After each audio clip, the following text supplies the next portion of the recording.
علی بھائی اگلا سوال ہے، میں نے بچپن سے اپنے بڑوں سے یہ بات سن رکھی ہے کہ اسلام میں پیٹ کے بل سونا منع ہے، بلکہ شاید یہ جہنمیوں کا طریقہ ہے۔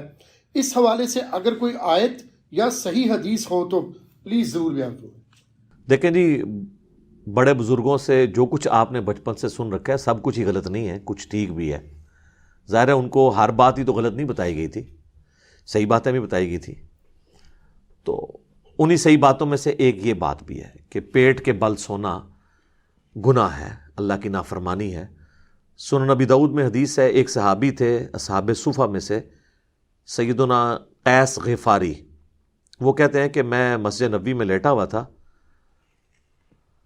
پیٹ کے بل میرے سینے میں تکلیف تھی تو اس کی وجہ سے میں پیٹ کے بل لیٹا ہوا تھا، تو ایک شخص آیا اور اس نے میرے پاؤں پہ آ کے اپنے پاؤں سے ہلکی سی ٹھوکر ماری متوجہ کرنے کے لیے، اور کہا کہ پیٹ کے بل مت لیٹو، یہ اللہ کی نافرمانی ہے۔ تو وہ کہتے ہیں میں نے جب مڑ کے دیکھا تو وہ اللہ کے نبی علیہ السلام تھے۔ تو اس سے جو لیٹا ہوا شخص ہے اس کو اٹھانے کا طریقہ بھی پتہ چل گیا کہ آپ اس کے پاؤں پہ پاؤں، ویسے بھی کوئی سویا ہوا شخص زمین پہ سویا اور آپ آ کے، یہ نہیں ہے کہ اس کے پاؤں کو یوں ہلائیں گے، ٹھیک ہے، اس کو آپ پاؤں سے زور سے بھی نہیں مارنا، یہ نہ ہو کہ اکرام مسلم کر دے آپ کا اٹھتے ہی، آرام سے اسے پاؤں سے پاؤں ہلائیں اور اس کو یوں اٹھائیں۔ اسی کو سپورٹیو ایک اور حدیث ہے، اس میں تو الفاظ ہے نافرمانی۔ سنن ابن ماجہ میں ایک حدیث ہے، حضرت ابو ذر غفاری کہتے ہیں کہ میں ایک دفعہ پیٹ کے بل لیٹا ہوا تھا تو ایک شخص آیا اور اس نے اپنے پاؤں سے میرے پاؤں پہ ہلکی سی ٹھوکر لگائی اور مجھے کہا کہ اٹھ جاؤ، یہ جہنمیوں کا طریقہ ہے۔ تو کہتے ہیں میں نے پلٹ کے دیکھا تو وہ اللہ کے نبی علیہ السلام تھے۔ تو ان دونوں حدیث سے پتہ چلا کہ یہ جہنمیوں کا طریقہ بھی ہے اور گناہ بھی ہے۔ جہنمیوں کا طریقہ اس اعتبار سے بھی ہے کہ انہیں اوندھا منہ کر کے جہنم میں ڈالا جائے گا، اس اعتبار سے بھی ہے کہ جہنمیوں کو جب یعنی جہنم میں مار پیٹ کی جائے گی تو جس طرح یہاں پہ بھی آپ دیکھتے ہیں نا کہ تھانے میں بھی الٹا لٹا کے پیٹ کے بل ان کی پٹائی کرتے ہیں، تو جہنمیوں کو بھی الٹا پیٹ کے بل لٹا کے ان کی پٹائی کی جائے گی۔ وَلِعَاذُ بِاللَّهِ تَعَالَى اللہم لا تجعلنا منہم اللہم اجرنا من النار اللہم انی اعوذ بک من عذاب جہنم آمین۔ تو اس اعتبار سے اسے جہنمیوں کا بھی طریقہ کہا گیا، اور اللہ کی نافرمانی تو بہرحال اس کے اندر ہے ہی ہے۔ باقی کئی ایک چیزیں ہیں جن کے اوپر ریسٹرکشن ہے شریعت میں۔ اس حوالے سے ایک اور سوال بھی پوچھا جاتا ہے، وہ کہتے ہیں نہیں، صحیح مسلم میں ایک حدیث ہے کہ نبی علیہ السلام نے کہا کہ کوئی شخص زمین پہ ایسا چت نہ لیٹے کہ اس نے ایک ٹانگ کے اوپر دوسری ٹانگ رکھی ہوئی ہو۔ حالانکہ ہم میں سے اکثر لوگ ایسے لیٹ جاتے ہیں کہ سیدھا لیٹے اور ٹانگ پہ ٹانگ رکھی، ریلیکس ہو جاتا ہے نا بندہ تھوڑا سا۔ تو مسلم شریف میں حدیث ہے کہ اس طرح لیٹنے سے نبی علیہ السلام نے منع فرمایا۔ اگلے دن بھی ایک بھائی نے مجھ سے رابطہ کیا اور انہوں نے کہا کہ میں نے مشکات میں بھی یہ حدیث پڑھ لی ہے۔ تو پھر میں نے ان کو بتایا یہ حدیث جو ہے یہ منسوخ ہے، یا کسی اسپیسیفک کنڈیشن کے لیے، کیونکہ بخاری اور مسلم دونوں میں حدیث ہے کہ نبی صلی اللہ علیہ وآلہ وسلم کو ایک صحابی کہتے ہیں میں نے اس حال میں لیٹے ہوئے دیکھا کہ آپ علیہ السلام نے چت لیٹے ہوئے تھے اور اپنی دائیں ٹانگ اپنی بائیں ٹانگ کے اوپر یوں رکھی ہوئی تھی۔ اچھا، امام مسلم نے بڑی پیاری ترتیب لگائی ہے، یہ جو منع فرمانے والی حدیث ہے نا وہ پہلے لے کے آئے ہیں، اور پھر خود جو حضور کا عمل یہی والا تھا وہ حدیث بعد میں لے کے آئے ہیں، تاکہ ناسخ و منسوخ پتہ چل دے۔ دوسرا، یہ منسوخ اگر نہ بھی ہو نا، ایک اسپیسیفک کنڈیشن کے بارے میں ہے۔ وہ مسلم شریف میں یہ الفاظ ہیں اس حدیث کے اندر جس میں منع کیا گیا ہے، اس میں نبی علیہ السلام نے فرمایا کہ جو کوئی شخص ایک کپڑے میں لپٹا ہوا ہے نا تو وہ احتبا کی حالت میں نہ بیٹھے گوٹھ مار کے، یعنی دونوں گھٹنے کھڑے کر کے اور یوں اس کو گھٹنوں کو پکڑ لینا، تو ایک کپڑے میں اس کا ستر کھلنے کا اندیشہ ہے، اور نہ وہ اس حالت میں زمین پہ اس طرح لیٹے کہ وہ ایک ٹانگ پہ دوسری ٹانگ رکھے۔ اگر آپ نے کپڑے اس طرح کے پہنے ہوئے ہیں کہ جو ایک چادر میں آپ لپٹے ہوئے ہیں تو اس میں آپ جب یوں کریں گے تو آپ کی بے پردگی ہونے کے چانس ہیں۔ پینٹ میں یا ٹراؤزر میں یا شلوار میں اگر کوئی شخص یوں کرتا ہے تو اس کی بے پردگی کے چانس نہیں ہوں گے۔ تو یہ اسپیسیفکلی اس چیز کے بارے میں ہے۔ آپ دیکھیں اس لیول تک ڈیٹیل چیزیں بتائی گئی ہیں۔ سنن نبی داؤد میں حدیث ہے، نبی علیہ السلام نے فرمایا اگر تم میں سے کوئی کسی سایہ دار چیز کے نیچے بیٹھا ہے نا اور تھوڑی دیر بعد وہاں پہ دھوپ آ گئی ہے تو وہاں سے اٹھ جاؤ، آدھی دھوپ اور آدھے چھاؤں میں مت بیٹھو۔ سائنٹیفکلی بھی یہ چیز ظاہر ہے وہ ایک تھرمل ڈفرنس تو ٹیمپریچر کا کریٹ ہو جائے گا نا. یا مکمل دھوپ میں آ کے بیٹھو یا مکمل چھاؤں میں بیٹھو, درمیان میں نہ بیٹھو.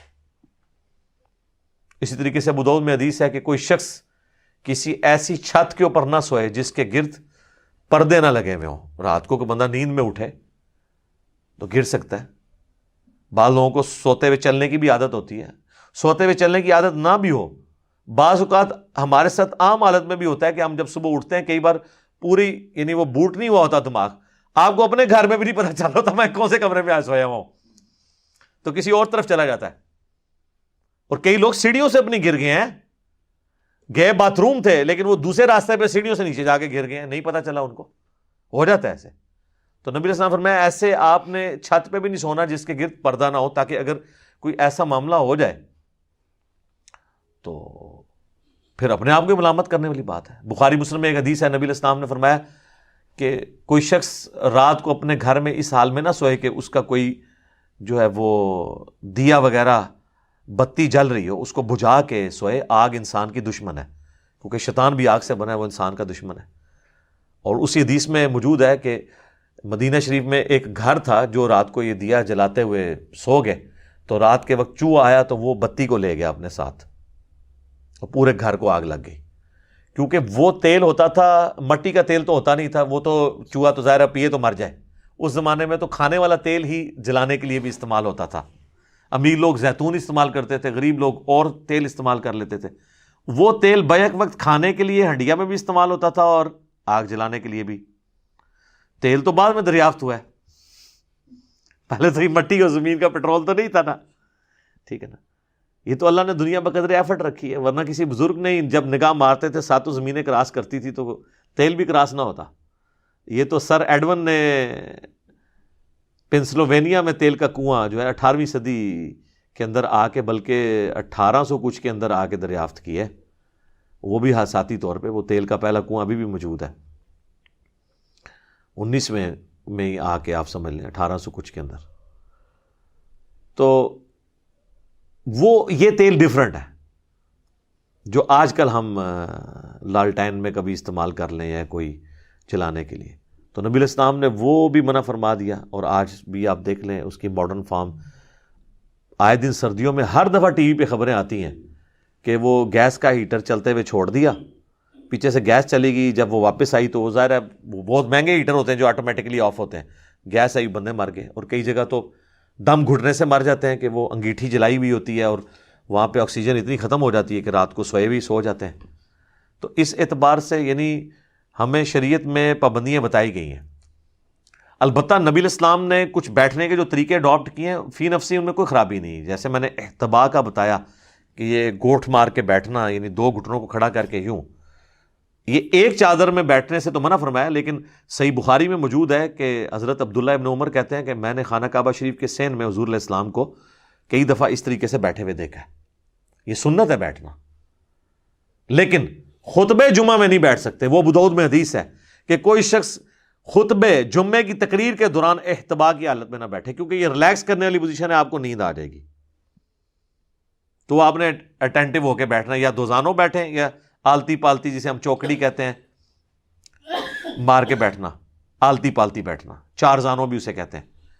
وہ بھی حدیث ہے ابو داؤد کے اندر, ترمذی کے اندر, کہ نبی علیہ السلام فجر کے بعد مسجد میں ہی آلتی پالتی یعنی 4 زانوں بیٹھتے تھے یہاں تک کہ سورج خوب بلند ہوتا, پھر آپ گھر واپس آتے. تو اس اعتبار سے بھی بیٹھنا سنت ہے. یہ تمام طریقے سنت ہیں. بہرحال اس بات کی طرف واپس آئیں کہ پیٹ کے بل لیٹنا یہ گناہ بھی ہے, حرام بھی ہے, اور جہنمیوں کا طریقہ بھی ہے. یہ بات آپ نے جو سنی تھی وہ بالکل ٹھیک ہے, لہٰذا اس معاملے میں احتیاط کرنے کی ضرورت ہے. ٹھیک ہو گیا جی.